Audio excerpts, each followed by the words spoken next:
Good afternoon everyone! So ito yung ating tanghalian ngayon, yung ating mung beans or munggo kung tawagin siya. Siyempre meron tayong mackerel at yung ating sausawan na suka.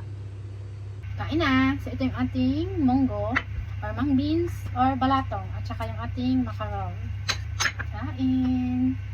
So ako lang yung kakain nito kasi wala naman yung mga alaga ko. At saka kung meron man sila dito, lulutuan ko sila ng iba kasi hindi sila kumakain ng ganito. Mas gugustuhan pa nilang kumain ng noodles. Pero sa atin kasi, mas gusto natin to.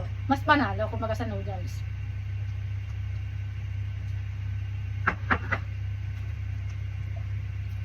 Tamang-tama naman na may ano kami. May ampalaya.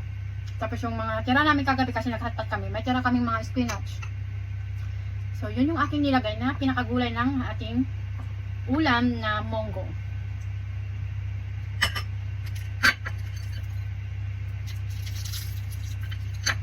Bali itong mackerel, niluto ko lang sa may air fryer.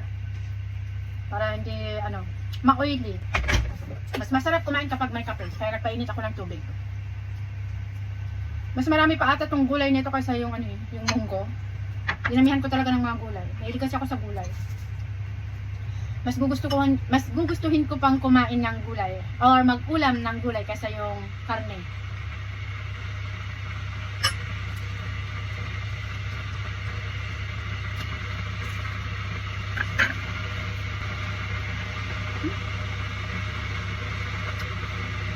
Matamis kami itong suka. Yung suka kasi na ginamit ko yung suka ng sushi. Wala kami kasi yung plain na yung mga regular na suka. Bye everyone! Tapusin ko lang itong kinakain ko.